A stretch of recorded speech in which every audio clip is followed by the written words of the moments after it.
Olá, tudo bem? Tudo bom? Sou como um pelicano no deserto.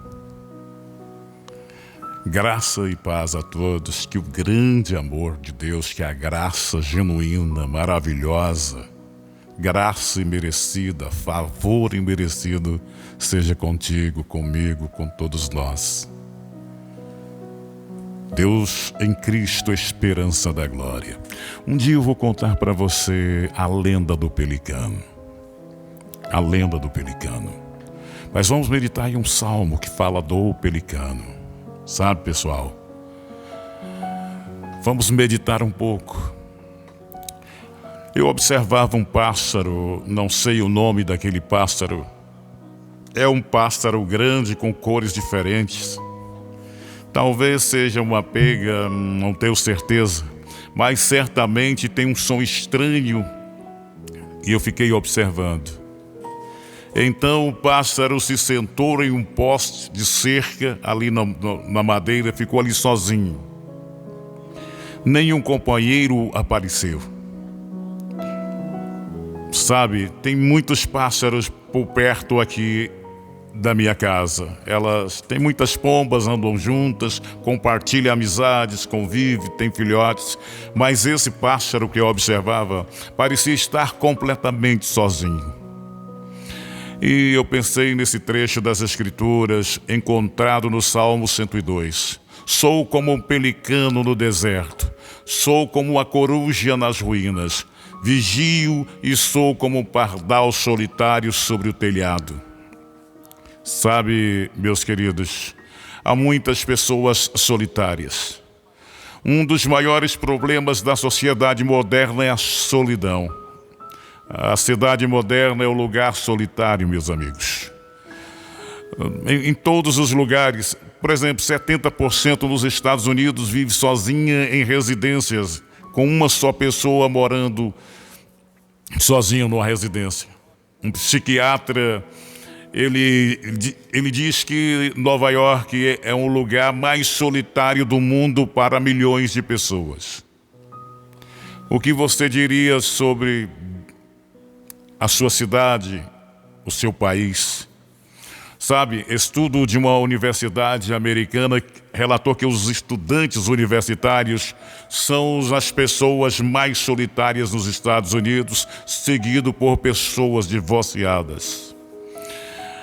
Se você está solitário, meu amigo, uma das principais causas da solidão é o alcoolismo e o uso de drogas.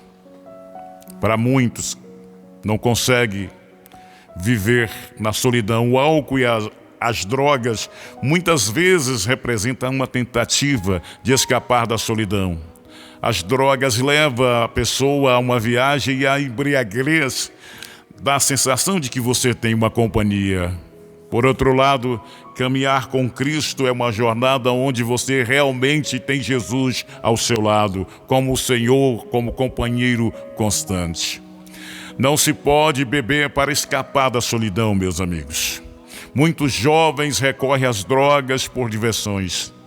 Acabam viciados ou cedem a pressões dos colegas.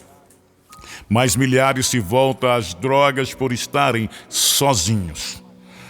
Uma matéria, abordou recentemente que a nossa juventude ela é negligenciada. A matéria dizia que, na verdade, a maioria deles estão devidamente vestida e alimentada. Mas algo essencial falta na vida de milhões de jovens. Segundo o artigo, há uma negligência espiritual que os deixa solitários e propensos às drogas e o álcool, e muitas vezes culminando em suicídio. E o que pode ser feito? Uma das palavras-chave da Bíblia é comunhão, da qual deriva o termo comunicação. Jesus se encontrou certamente como um homem solitário, doente e paralisado por 38 anos. Esse homem havia permanecido no mesmo lugar solitário e exausto, sem um amigo sequer. Jesus olhou para ele e perguntou: você precisa de um amigo? E ele respondeu: sim, é. Aquele homem carregado de solidão e dor humana, meus amigos, estava imerso na multidão ali, sem rosto, mas Jesus o escolheu. Jesus o escolheu. Naquele dia, ele tornou amigo deste homem e o curou. Ele pode ser seu amigo nesta manhã. Nós estamos numa manhã, se você permitir. A solidão, na verdade, começou, no jardim do Éden, num paraíso perfeito, quando o homem e a mulher declararam a sua independência de Deus. Eles disseram: não precisamos de ti, ó Deus, podemos construir este mundo sem a tua ajuda. Basicamente isso. E assim fizeram uma escolha terrível. Decidiram se afastar de Deus, seguir o seu próprio caminho, meus amigos. Tentaram construir o seu mundo. E o pecado entrou naquele belo jardim. Foi transmitindo às gerações seguintes. E a próxima, e a próxima, e a próxima. Até chegar a você e a mim. Todos nós temos essa doença, meus amigos, e ela é fatal. Ninguém escapa do julgamento causado pela doença do pecado, sabe? Assim, meus queridos, as raízes da solidão foram plantadas na alma humana e errada por todos os habitantes do mundo. E o jardim, meus amados, Deus procurou por Adão. Ele sabia onde Adão estava, mas o procurou para que Adão soubesse onde ele próprio estava. Deus perguntou: Adão, onde você está, Adão? E Adão tentou se esconder de Deus, costurou folha de figueira e as vestiu. Ele estava nu. Ele nem sabia aquele momento, mas ele não conseguiu se esconder. A solidão nunca respeitou ninguém, meus amigos. Os maiores artistas, escritores e compositores do mundo, reis, rainhas, carpinteiros, encanadores e todos os outros, já sentiram essa coisa terrível chamada solidão. Em João 3 é relatada a última ceia e a traição de Judas. As escrituras dizem: e ele saiu e era noite. Nunca ninguém se afastou de Jesus sem que fosse noite, meus amigos.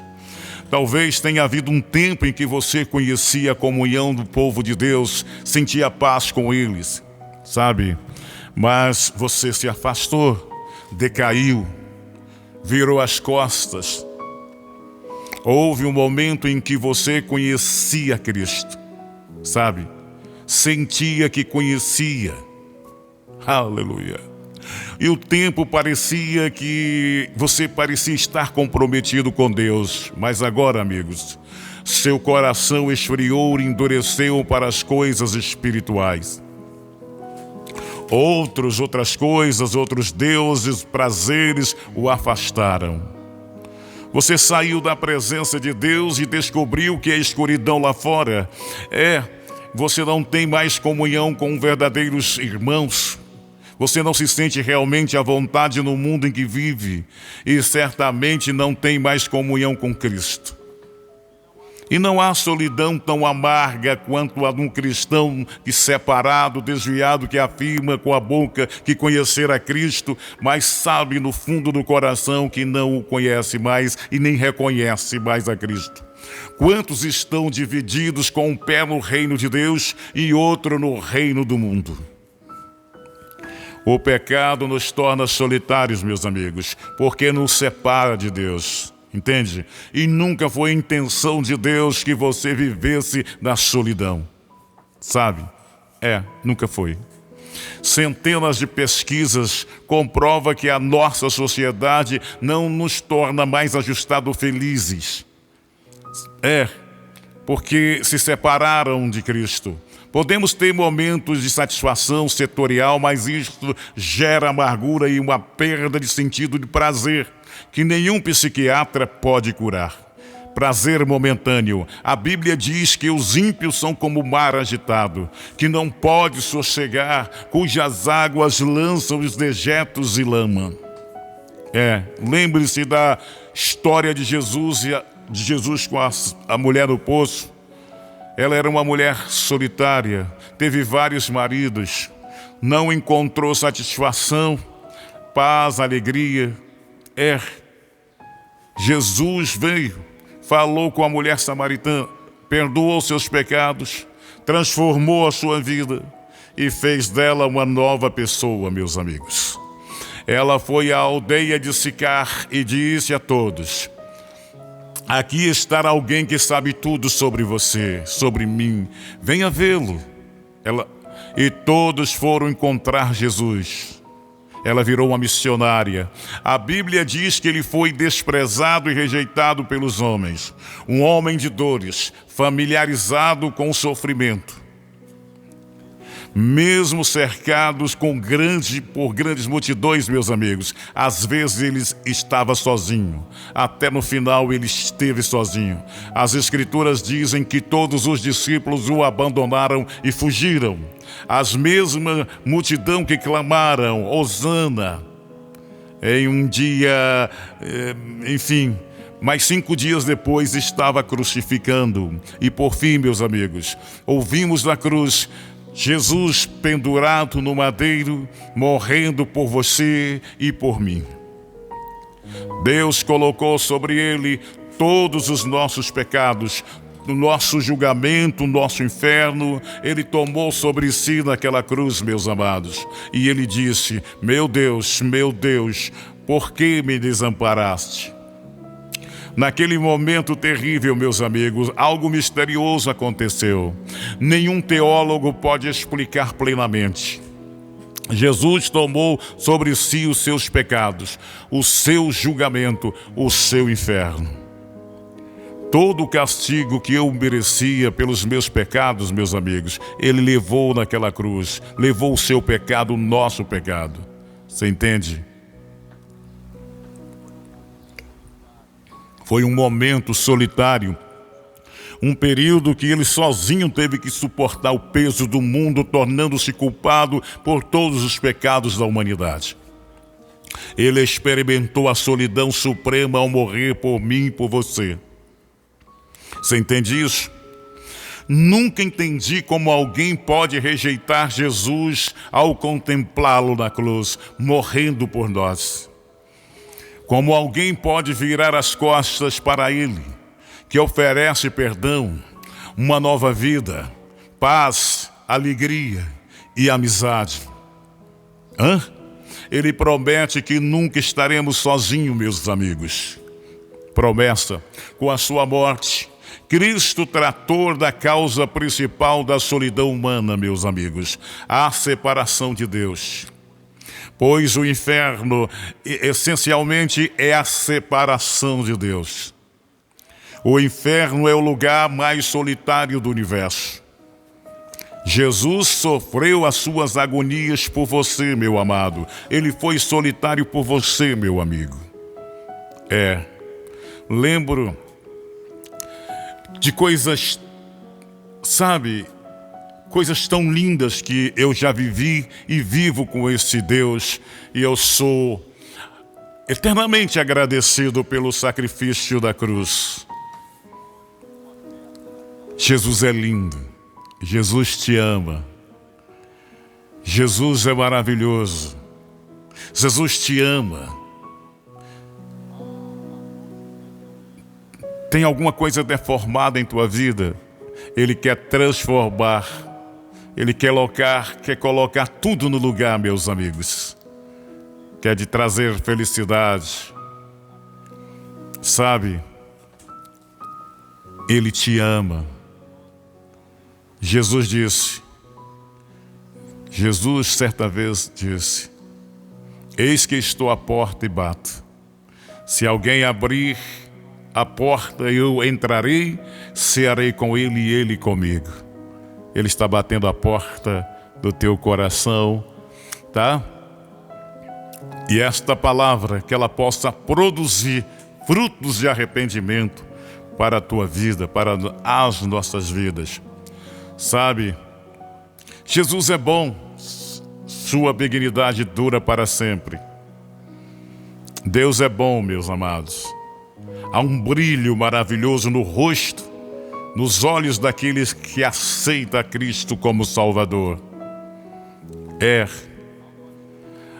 Há uma grande diferença, meus amados, até no último momento, entre aqueles que conhecem a Cristo e aqueles que não o conhecem. Existe também a solidão da sua decisão, porque Cristo morreu por você, amado. Ele ressuscitou, Ele está vivo. Aleluia! Ele quer habitar no seu coração. Ele oferece perdão, salvação, segurança, paz, alegria. Mas Ele também oferece uma vida difícil, não é fácil. Não vou iludir você, meus queridos, dizendo que é fácil seguir a Cristo. Não é. Ele disse: se alguém quiser vir após mim, negue-se a si mesmo. Tome a tua cruz e siga-me. Está faltando a palavra da cruz em muitas igrejas.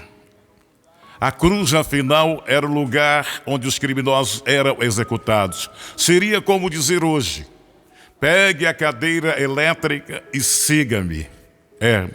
Jesus disse: eu vou sofrer, eu vou morrer.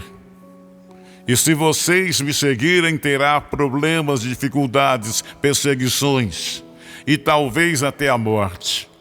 Vocês estão dispostos a isso? Está disposto a ir comigo até o fim, até a cruz? Sim. No meio de tudo isso haverá paz, alegria, amizade, o perdão e a promessa de esperança que lhe oferece para um futuro glorioso celestial. Mas também haverá a possibilidade de perseguição, sofrimento e problemas que você jamais imaginou antes de vir a Cristo. Não vou te negar isso, não é? Sabe, queridos, é isso. Precisamos pregar a mensagem da cruz. Essa é uma decisão que só você pode tomar, meus amigos. Nossa reação à solidão frequentemente é lidar com os sintomas, não com a causa. Entende? Procuramos prazeres, festas, momentos de diversões, sexo. Nos envolvemos no trabalho, mergulhamos no mundo social da escola, lendo livros que nos incentivam a tomar o controle da nossa vida. Qualquer tentativa de lidar com o pecado sem conversão, meus amigos, é como lutar como uma areia movediça.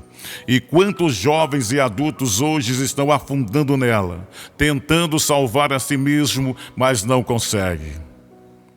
Você chegou ao fim da linha. Entregue a sua vida a Cristo. Deixe que Ele carregue seus fardos, ajude a resolver seus problemas e guie sua vida. Entende? Quantos nesta noite perderam a sua vida? Quantos? Pois é. Vamos pregar a mensagem da cruz. Vamos dizer que Jesus, sim, é a esperança da glória eterna. Vamos pregar que Jesus, sim, é o passaporte para a vida eterna, para a vida celestial. Certifique-se de que você precisa de Deus e se entregue a Ele. Se entregue a Jesus Cristo e diz: Senhor, eu te aceito como Salvador. Ou melhor, me aceita, Senhor. É isso. Que Deus o abençoe a todos vocês. Porque Deus amou o mundo de tal maneira que deu seu Filho unigênito para todo aquele que nele crer não pereça, mas tenha vida eterna. Seja curados nesta manhã de sexta-feira. Seja amado na manhã de sexta-feira por Cristo. Amém? Graças a Deus. Um abraço do seu irmão em Cristo, Carlos. Ei, Jesus te ama e eu também. Graça, paz e alegria para a sua vida. Prosperidade e saúde e vida com Cristo. Amém. Amém e amém.